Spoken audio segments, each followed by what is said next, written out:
Resmi merapat ke Indonesia, Palermo bocorkan naturalisasi Emil Audero.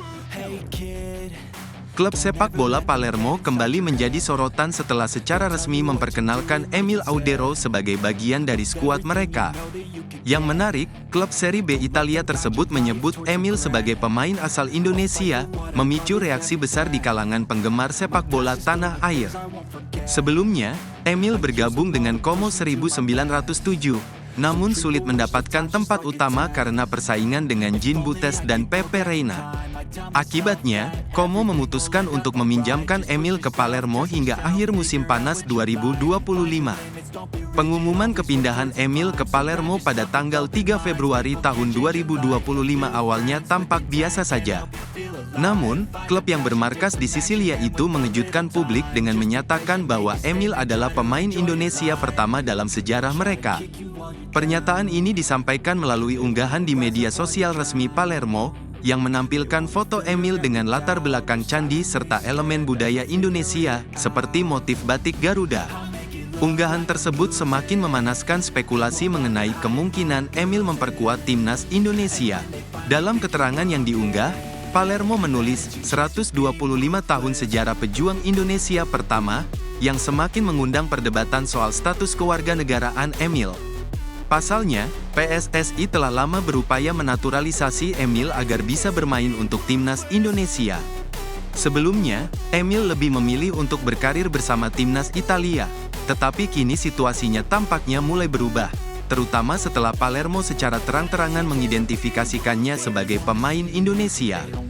Hingga saat ini, belum ada pernyataan resmi dari PSSI maupun Emil Audero mengenai status naturalisasinya.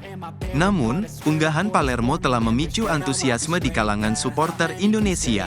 Dengan rumor yang kembali mencuat, publik sepak bola tanah air semakin menantikan apakah Emil benar-benar akan memperkuat timnas Indonesia di masa depan. Banyak diisi pemain lokal, Indra Syafri hanya bawa 3 pemain abort. PSSI baru-baru ini mengumumkan daftar 23 pemain yang akan membela timnas Indonesia U20 di ajang Piala Asia U20 2025 mendatang. Namun, 2 pemain naturalisasi, Tim Geipens dan Dion Marks, belum bisa bergabung karena proses perpindahan kewarganegaraan mereka masih belum selesai. Akibatnya, skuad yang dibawa mayoritas berasal dari klub-klub Liga 1 dan Liga 2 Indonesia. Meski demikian, ada 3 pemain yang saat ini berkarir di luar negeri dan turut serta memperkuat timnas Indonesia U20. Salah satu nama yang mencuri perhatian adalah Jens Raven. Pemain berusia 19 tahun ini menjadi andalan di lini depan dengan torehan 7 gol untuk skuad Garuda Muda. Saat ini, ia bermain untuk FC Dordrecht U21 di Belanda. Dengan tinggi badan mencapai 189 cm, Jens diharapkan mampu menjadi tumpuan utama tim dalam urusan mencetak gol di Piala Asia U20 nanti. Selain Jens, ada juga Welber Jardim yang berkarir di Brasil bersama Sao Paulo U18 dan U21. Pemain keturunan Brasil Indonesia ini memiliki fleksibilitas bermain di berbagai posisi, mulai dari bek kanan, gelandang bertahan, hingga gelandang tengah. Sebelumnya, ia juga pernah membela timnas Indonesia U17 dan kini menjadi salah satu pemain kunci di skuad U20. Nama terakhir adalah Marcelinus Amaola, yang saat ini bermain untuk UD Logrones B di Spanyol. Pemain yang telah mengoleksi 5 caps bersama timnas Indonesia U20 ini diproyeksikan menjadi andalan di sektor sayap pada ajang Piala Asia U20 mendatang. Kehadiran ketiga pemain ini diharapkan dapat memberikan warna baru dan meningkatkan kekuatan timnas Indonesia U20 dalam menghadapi turnamen tersebut. Sudah disetujui DPR, oleh Romeni selangkah lagi gabung timnas. Ketua Umum PSSI, Erick Thohir, menyambut bahagia keputusan rapat paripurna DPR yang menyetujui pengajuan permohonan kewarganegaraan 3 pesepak bola naturalisasi. Pemain yang mendapat persetujuan adalah Ole Romeni serta 2 pemain keturunan lainnya, Tim Geipens dan Dion Marks. Sebelumnya, Komisi 10 dan 13 DPR telah lebih dulu menyetujui permohonan tersebut dalam agenda rapat kerja bersama Kemenpora dan PSSI.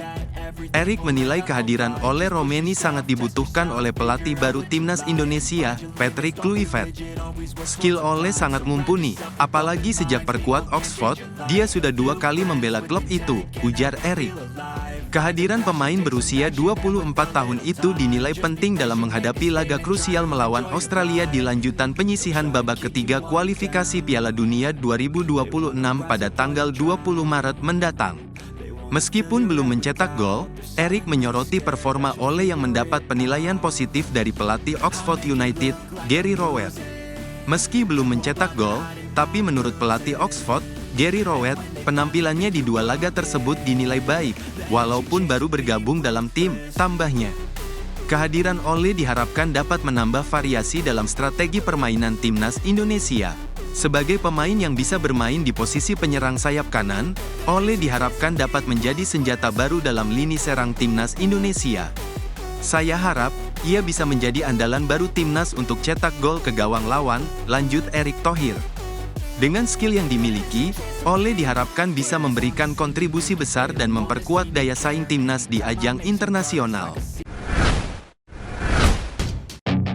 Tidak bisa didaftarkan, Dion Marks dan tim Gay Pens absen di Piala Asia U20.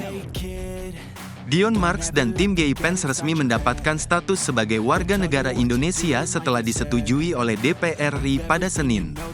Kedua pemain ini diproyeksikan memperkuat timnas U20 Indonesia. Selain mereka, Ole Romeni juga berstatus naturalisasi dan akan bergabung dengan timnas senior, berpotensi menjalani debutnya pada Maret mendatang.